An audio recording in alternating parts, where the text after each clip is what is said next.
Halo semua, salam Merdeka Belajar.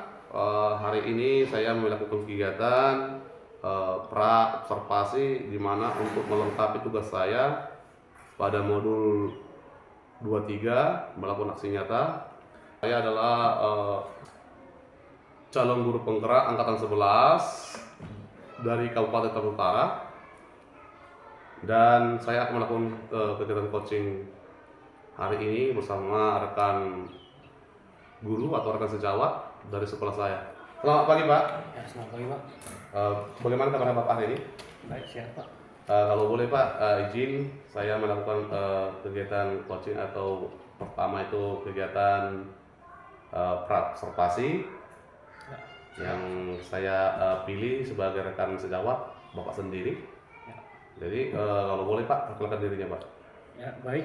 Perkenalkan, nama saya Wandi Utasoid dan saya sebagai tenaga pendiri ataupun guru kelas. Guru kelas berapa Pak? Guru kelas 5. Guru kelas 5 ya.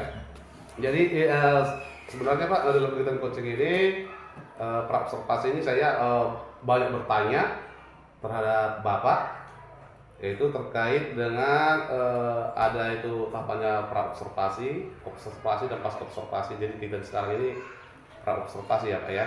Oke ya.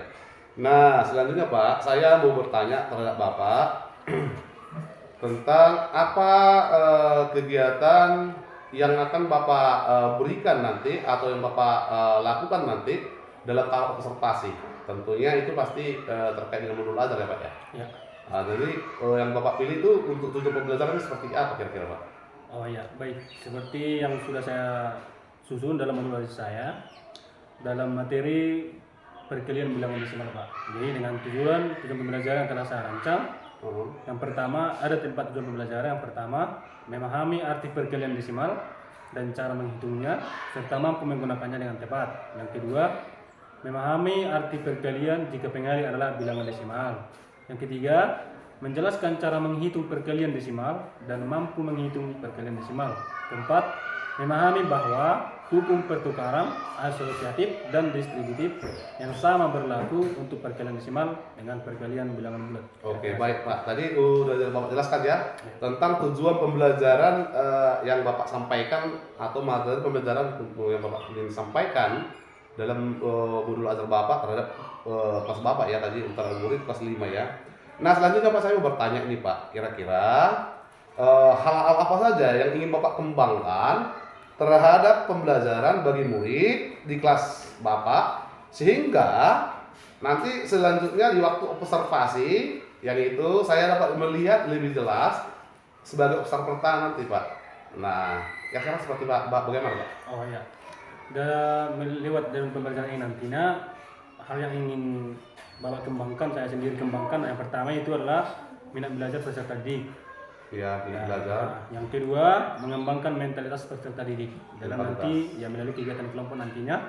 Kemudian yang ketiga, keaktifan peserta didik Pak dalam proses pembelajaran seperti itu. Oh, kira-kira seperti itu Pak. Berarti artinya keaktifan murid-murid ini juga pastinya Pak ya, berpengaruh terhadap kemampuan mereka dalam menerima ataupun hasil dari pembelajaran yang Bapak berikan ya. Ya, tentunya seperti itu. Nah, selanjutnya Pak, saya bertanya lagi, bagaimana penilaian Bapak terhadap aktifan Bapak sendiri yang ingin Bapak sampaikan dalam materi pembelajaran terhadap murid tadi Pak? Untuk dalam saya menilai selama ini, Kalau kita ambil untuk ke level, bisa ya Pak ya? oh bisa. Levelnya antara 1 dan 10 bagaimana Pak terhadap muridnya? Bisa saya golongkan masih dalam level 5 Pak. Level 5 ya, Iya. Berarti masih setengah-setengah Pak ya? Iya. Artinya masih perlu kita lakukan strategi pembelajaran dalam di kelas ya Pak ya? Seperti itu kira-kira Pak ya. Nah selanjutnya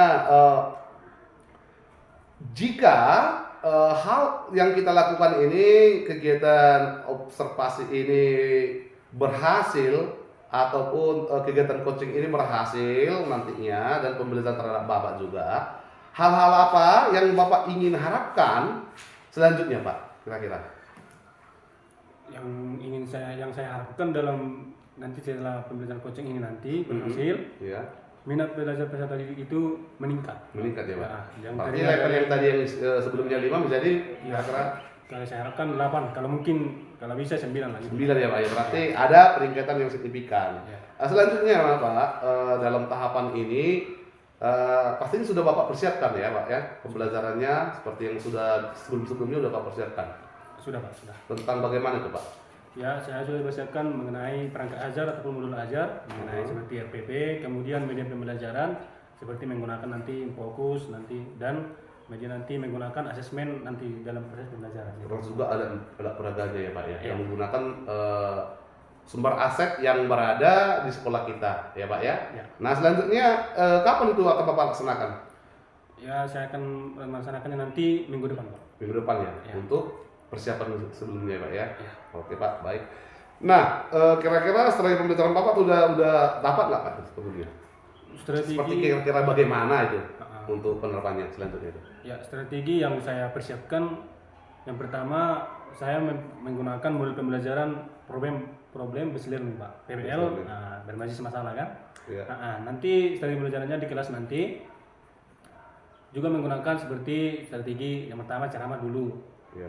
Kemudian menggunakan metode diskusi atau drill, kemudian presentasi. Nah, nanti dalam kelas nanti kita akan membuat ataupun menerapkan pembelajaran secara berdiferensiasi Pak.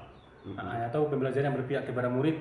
Nah, nanti kita akan membuat kelompok terbagi nanti menjadi beberapa kelompok. Iya. Berarti nanti Pak. Kemudian nanti setelah itu kita nanti berikan tugas ataupun penugasan. Setelah itu nanti mereka akan melakukan presentasi di depan kelas. Kemudian itu juga untuk mengembangkan mentalitas para peserta didik juga Pak. Oke Pak, baik Pak. Jadi artinya gini Pak, sebelum ini artinya Bapak jalankan minggu depan, ada nggak tantangan